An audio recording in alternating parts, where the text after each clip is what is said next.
Bueno, buenas tardes a todos. Bienvenidos nuevamente. Gracias por la invitación, doctora, equipo del ente metropolitano, Secretaría de Salud, MUNI. Bueno, trabajo en conjunto de todos. Bueno, como ya es costumbre, después de las disertaciones de dos excelentes profesionales, la idea nuestra es traer un casito práctico y que ese caso de lo que nos sucede de manera cotidiana lo podamos ir analizando en un paso a paso y podamos ir resolviendo cada uno de los pasos, como lo explicamos en la disertación pasada, asociada a las 3 etapas generales de la emergencia y a las 9 fases, que es lo que nos compete a nosotros desde el ámbito prehospitalario. Así que bueno, antes de comenzar también contarles que desde el Instituto de Formación 107 ya están comenzando las inscripciones para los cursos que comienzan por vacaciones, el de operador de unidades de emergencia y el telefonista, o sea, el operador telefónico de emergencias.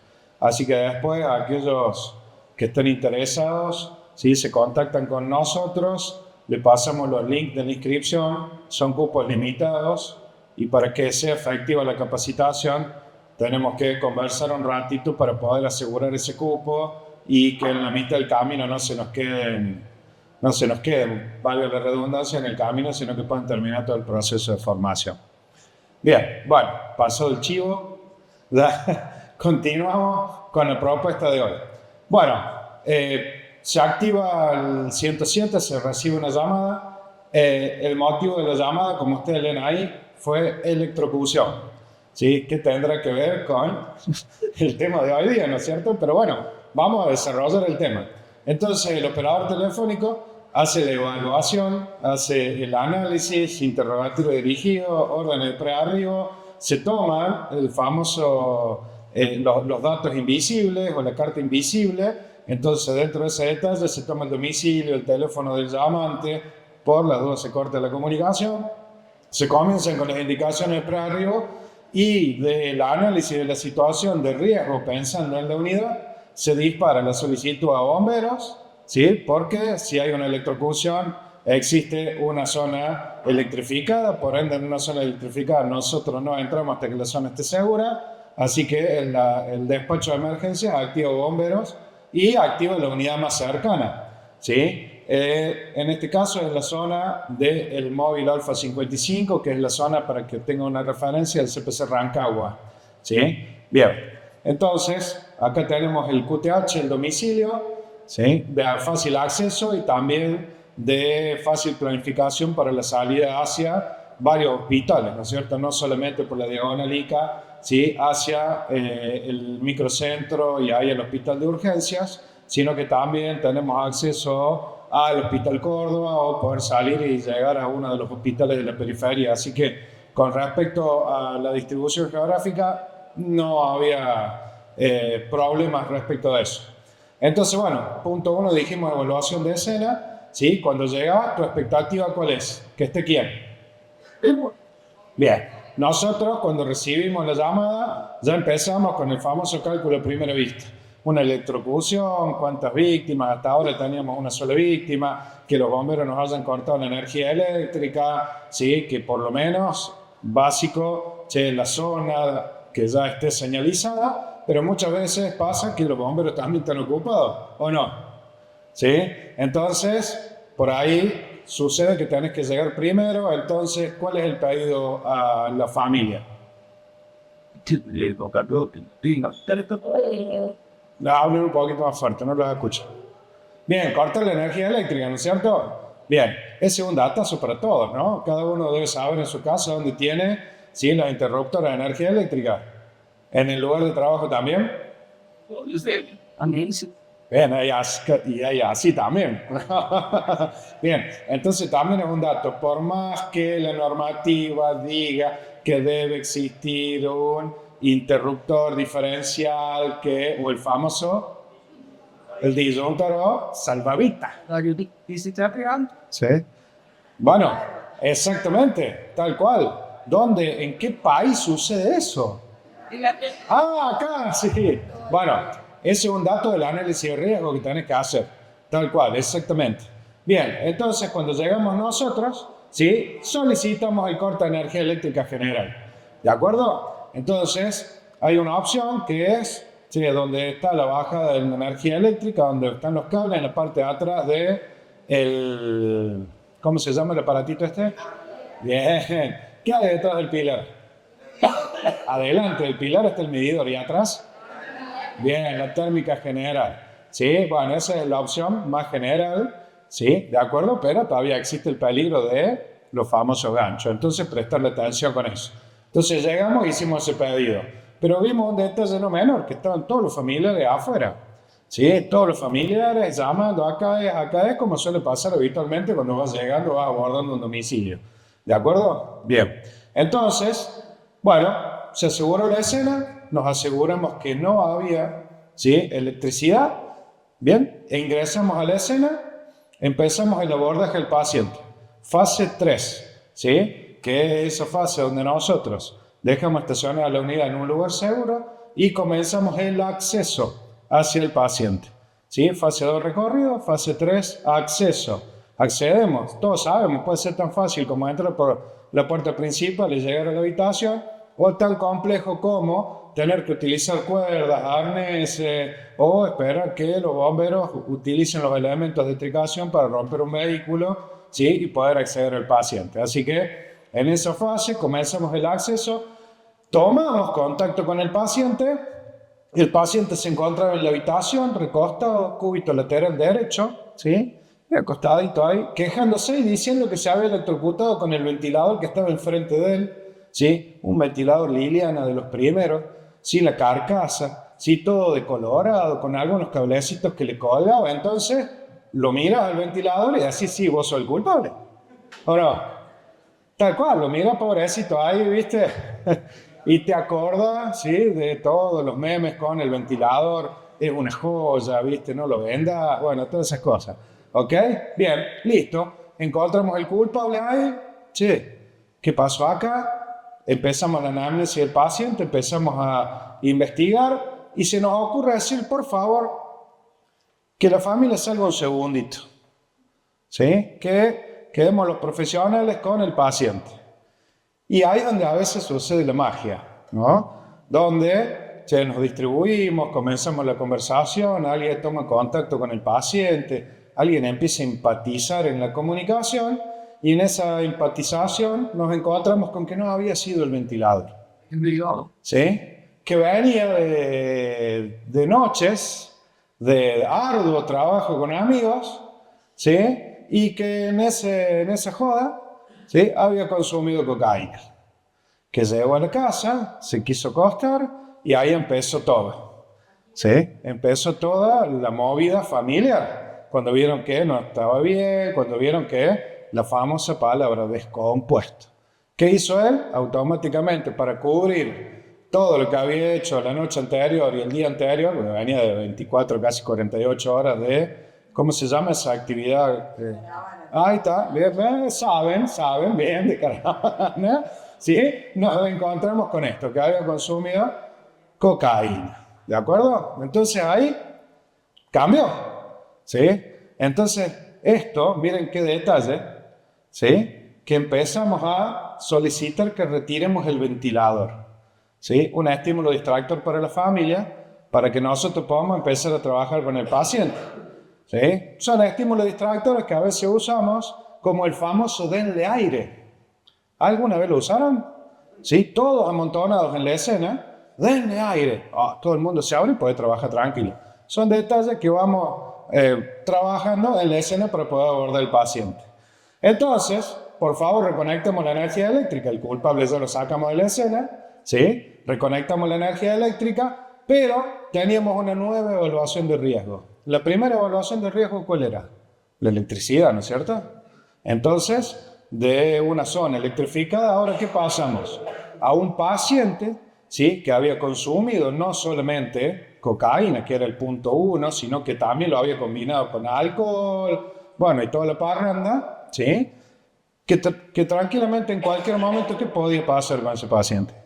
Se podía transformar, ¿sí?, en un agresor para nosotros. Entonces, ahí también tenemos que activar el sistema de seguridad. Si llegó la policía, que a veces en un domicilio nos espera afuera, ¿sí? Tenemos que ser previsibles. Por favor, que el oficial a cargo venga, nos acompañe en la asistencia, que nos acompañe en la atención, por si, ¿sí? Por más que nosotros seamos cinturón negro, ¿sí? En lavar platos, ¿sí? No, acuérdense que la arte marcial no se usa para pegarle a los pacientes, sino que para ayudar a la reducción, nada más, es un detallito, ¿sí?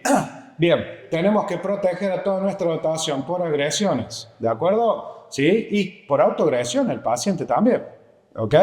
Bien, entonces se solicita, como les decía recién, al personal policial que forme parte de la asistencia. Vamos siguiendo el paso a paso, ¿verdad? Bien, perfecto. Entonces procedemos a la evaluación del paciente. Cuando procedemos a la evaluación del paciente, nosotros seguimos con el protocolo de atención. ¿Se acuerdan cuál era? El paso a paso de la atención. Lo hablamos en la charla pasada. Todos los procedimientos para nosotros son iguales. En el prehospitalario, lo que va a cambiar es el abordaje de la patología. ¿Sí?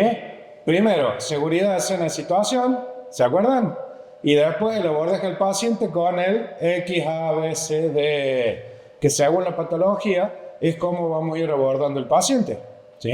Este paciente que estaba recostado del cúbito dorsal del lado del cúbito lateral derecho, ¿sí? Que nos contaba qué es lo que pasaba, ¿estaba consciente o inconsciente? Consciente. Si estaba consciente, vos ya sabes que respira y tiene pulso, ¿no es cierto?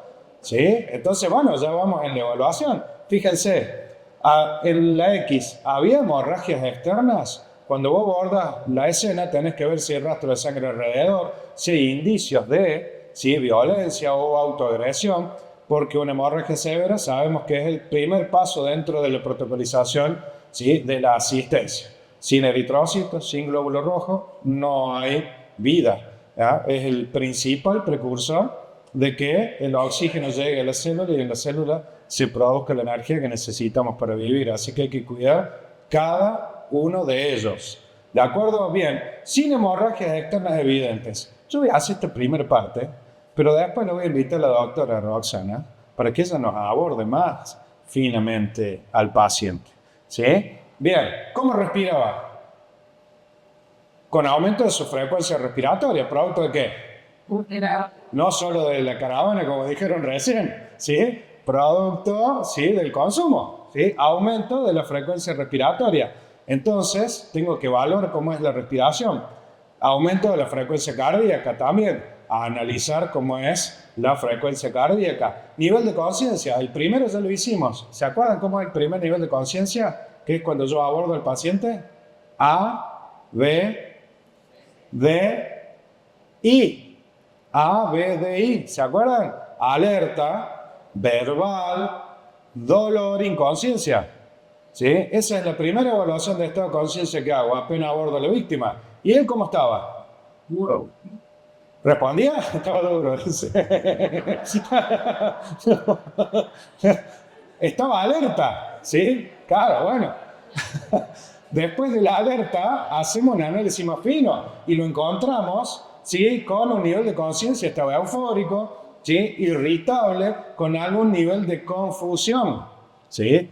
Entonces, responde espontáneamente, sí, está alerta. Dentro de toda esa evaluación, después vamos a hacerla de manera más minuciosa, ¿ok? Y cuando lo miro en su estructura general, ¿sí? ¿Qué voy a ver? ¿Sí? Piel, mucosa, sudoración, ¿sí? Falta de secreciones, voy a ver frialdad en las extremidades y posiblemente por el consumo lo voy a ver pálido, ¿sí? Sudoroso, pero algo frío. Che, pero es shock. Cuidado, porque en realidad lo que está sucediendo es la vasoconstricción producto de ¿qué?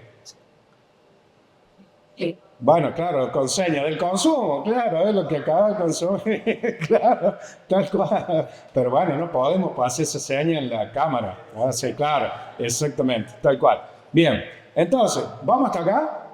Primera evaluación, ¿sí? Evaluación de el XABC primario que me indica a mí que si me quedo a seguir trabajando o tengo que sacarlo y trasladarlo rápidamente. Me quedo y juego, como dicen los protocolos del ES, ¿sí? O tengo que transportarlo rápidamente al paciente. ¿Vamos hasta acá? ¿Ok? Bien. Bueno, vía aérea permeable. ¿Pero qué puede pasar? Si el paciente tiene una frecuencia cardíaca, una frecuencia respiratoria rápida, que el paciente hace 24 o 36 horas que no duerme, que consumió, que tomó, que comió. Si el paciente vomita, ¿sí? Y no estamos atentos, ¿qué puede suceder?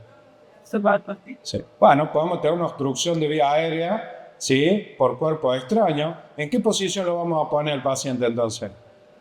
Bien, lo mantenemos de lateral. Si estaba lateral, lo mantenemos ahí, lateralizado. ¿Sí? No, agresiones no con el paciente, por supuesto. ¿Sí? Entonces, desde el punto de vista técnico, ¿qué tenemos que tener a mano? El médico va a ir a la cabeza del paciente, pero yo que voy a estar a la derecha, que tengo el kit de vía aérea, ¿qué voy a sacar a mano ahí? ¿El aspirador?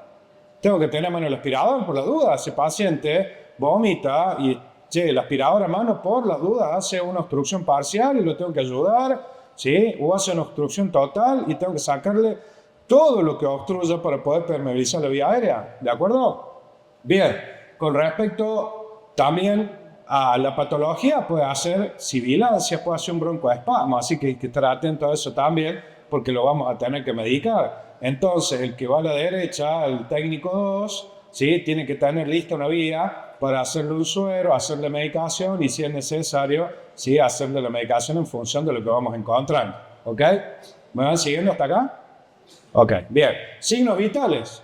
Dentro de los signos vitales ya vimos la frecuencia respiratoria, que ya vamos a ir a ahondar un poquito más, ¿sí? Luego, pero acá, ¿sí? Cuando tome la tensión, puede pasar que lo encuentre con hipertensión. ¿De acuerdo? Entonces, ¿se trata la hipertensión ahí, en el momento? No. ¿Ok? Entonces no estemos pensando, ¿qué le trata la hipertensión? Es un hallazgo que lo tengo que transmitir al médico, decirle, doctor, tengo esta tensión, este paciente está con estos signos vitales. Ya dijimos, aumenta la frecuencia respiratoria, aumenta la frecuencia cardíaca, aumento de la tensión arterial. Y fíjense que lo estamos empeorando el paciente, ¿no? Porque ya arrancó con alucinaciones, ¿sí? Arrancó con alucinaciones y empieza a evolucionar. ¿Y cómo va a evolucionar también? Bueno, empezamos a ver los ojos. ¿Y qué vemos en los ojos? Un tildado. Qué fachero, ¿no? Claro, bien, la reacción pupilar. ¿Y cómo puede ser la reacción pupilar? Puede ser que se contraen o que se dilatan. ¿De acuerdo? ¿Y qué más podemos encontrar? ¿Y si está una contraída y una dilatada? ¿Eso les llama la atención? ¿No? ¿Sí? Claro, a ti que llaman la atención. Que estén contraídas, que estén dilatadas y que no estén normales. Todo eso es un hallazgo rápido que hay que comunicarlo. ¿De acuerdo? Bien. Sigamos. Bien. La inyección conjuntival. Sí, tiene los ojos inyectados. El famoso tiene los ojos inyectados, colorados. ¿Cómo? Claro, bueno. Todos esos datos me van diciendo que desde que lo encontré el paciente hasta que le hago la segunda revisión, ¿evolucionó? ¿Cómo que no? Hay una evolución, claro. Evoluciona el paciente. Nadie dice que evolucione para bien ni que evolucione para mal. Evoluciona. Bueno, esos son datos. Los hallazgos son los datos que son positivos, que los tienen que trabajar. ¿Ok? Sí. Bien. ¿De acuerdo? Bueno, entonces, palidez en las extremidades, que ya lo habíamos dicho. Revisamos posibles hematomas. Recuerden que el paciente puede haber tenido, ¿sí? Problema en la calle, se puede haber desconocido. Entonces, ¿común la violencia ciudadana asociada al consumo? Sí. Entonces, cuidado, porque si no hay una hemorragia externa evidente, ¿qué puede haber? Una hemorragia interna, y que en esa primera etapa, ¿por qué está oculta? ¿Por qué no lo veo? Bien, por la vasoconstricción inicial, está pálido el paciente, exactamente. Entonces tengo que tener los ojos bien abiertos sobre cómo el paciente va evolucionando. Perfecto, están afiladísimos los chicos, vienen bárbaros. ¿Ok? Bien, entonces, si ese paciente acabo de identificar que posiblemente haya sido, ¿sí? O haya estado dentro de una situación de violencia, ¿puedo asegurar que ese paciente no está traumatizado? No. Entonces, tengo que evaluar, tengo que comenzar con una inmovilización manual y seguir el protocolo de inmovilización selectiva. ¿ok? Hasta que se demuestre lo contrario, ¿de acuerdo? Tengo que seguir asegurando la vía aérea, tengo que seguir asegurando todos los otros parámetros vitales. Vamos evolucionando en el paciente, ¿ok? Bien, puede haber arritmias, porque a medida que va aumentando la frecuencia cardíaca, ¿sí? Ese paciente que pasó una taquicardia, puede pasar una taquicardia paroxística, puede pasar una taquicardia ventricular, puede pasar una arritmia. Entonces hay que estar presente en el análisis de esos datos, esos signos vitales. ¿Con qué lo hago eso? Soy. Mover. Con un monitor. ¿Sí? Con un monitor. Monitorizo al paciente y le hago un electro. Excelente. Bien, le hago un electrocardiograma, le doy el electro al médico. Si no tengo médico, en la central tengo un médico, le paso los datos del electro para que lo analice y lo vea, ¿sí? Y para que tenga una imagen generalizada de lo que estamos teniendo, del paciente que estamos teniendo. ¿De acuerdo? Y se trata en función de eso. Acuérdense que el paciente puede evolucionar, aumenta esa frecuencia cardíaca, ese paciente puede hacer un dolor de pecho, ¿sí? Puede hacer un síndrome coronario agudo, tenemos que tratar el síndrome coronario agudo, ya empezamos con las medicaciones según protocolo, si bien las hemos puesto, ¿sí? Ahí a la medicación, ¿sí? El protocolo hay que seguirlo en función de los signos y síntomas que vamos encontrando, de las patologías que van apareciendo, de acuerdo a cómo va evolucionando el paciente. Che, ¿cuánto tiempo pasó? ¿Ya gestionamos la cama? Todos me quedan mirando. ¿Sí? Bueno, es un dato, ¿no es cierto? ¿Y qué pasa si ya comienza con agresividad, con una conducta violenta? ¿Sí? Y ya empieza con dolor abdominal, empieza con náuseas. ¿Evoluciona el paciente? Sí, va evolucionando el paciente, ¿no es cierto? Va evolucionando para mal. Él. 3 minutitos. Bien. ¿Quieres meterle cuchara? ¿Ok? ¿Vamos bien? ¿Vamos hasta acá? Bien. Saturación de oxígeno, 95%. Viene fantástico. Pero se me está cayendo por otro lado. Me está aumentando la frecuencia cardíaca, me está aumentando la frecuencia respiratoria. ¿Me quedo en el lugar? No, ¿tengo más recursos? No tengo más recursos.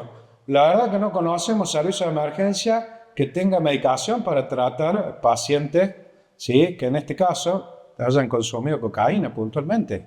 Entonces, no me quedo. Chicos, no se queden. Hay que transportar ese paciente, hay que trasladarlo al paciente. Y en ese preparar para trasladar tengo que volver a revisar. Control de hemorragia. Aunque sabemos que el consumo de cocaína no provoca hemorragia, el trauma asociado a lo que genera, ¿sí? Puede traerla como consecuencia el trauma, la lesión, la fractura, y el paciente posiblemente no sienta dolor, ¿sí? Pero estamos viendo el trauma y hay que tratarlo, ¿ok? Bien, vía aérea permeable siempre, vía aérea permeable siempre. El soporte con oxígeno, la máscara, con bolsita de reservorio, control de la saturación, si el paciente está por debajo de ¿cuánto de saturación? ¿Cuánto? Bien, qué picante que está. Hoy vienen afiladísimos. Excelente, chicos, 95, soporte con oxígeno, por debajo de 95 de saturación, vamos con soporte con oxígeno. Bien, excelente. Y recuerden la alineación cervical, si el paciente es asociado al trauma dirigido, hacemos el protocolo de inmovilización selectiva. ¿Ok? Manejamos vía aérea, permeabilidad de la vía aérea. Si el paciente es inconsciente, utilizamos los elementos supraglóticos. Si el paciente está consciente, que se mantenga la permeabilidad. En la respiración, los análisis de siempre, frecuencia, ritmo, intensidad. Todo lo que pase por encima de los valores normales que tenemos que hacer, evaluar y examinar el tórax. No solamente por la patología, sino que por el trauma asociado. Entonces, observemos la taquipnea, los broncoespasmos, ¿sí? Bueno, en usuarios de crack también suele ser común, ¿ok? Así que prestarle atención a esos detalles. Bien, cuando analizamos el pulso, recuerden que todo esto es entre los tres. Médico a la cabeza, el técnico a la derecha, el técnico a la izquierda, y entre los tres vamos juntando toda la información. En circulación vamos a hacer el electrocardiograma, pero previo a eso analizamos frecuencia, ritmo, intensidad, tensión y amplitud.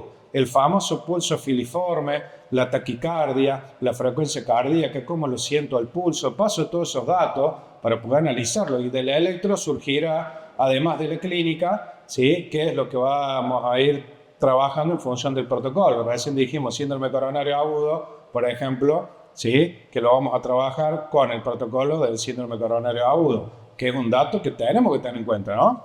Bien, ¿me van siguiendo? ¿Se acuerdan de esto? Bien, ABDI se usa, lo usamos una primera vez y después el score de grado, ¿sí? ¿Lo saben? Suma 15, ¿sí? Y es respuesta verbal, respuesta ocular y respuesta motora. Se los dejo ahí para que lo investiguen, ¿sí? Se lo dejo para que lo investiguen. ¿Tá? Y comenzamos todo ese dato para trasladarlo, ¿ok? Ya estamos terminando, ¿sí? Bien. Bueno, acá llegamos. Ya hicimos toda la atención del paciente. Los recursos que tenemos son los signos y los síntomas asociados más el dato del consumo. Bueno, nosotros tenemos el protocolo, ¿sí? Dentro del área de salud mental y adicciones, ¿sí? Este protocolo para que el paciente sea derivado. Recibimos la información, transportamos el paciente al centro que nos diga la unidad de gestión de llamada, que puede ser el centro que tenga cama, no siempre el centro más cercano o el más adecuado, ¿ok?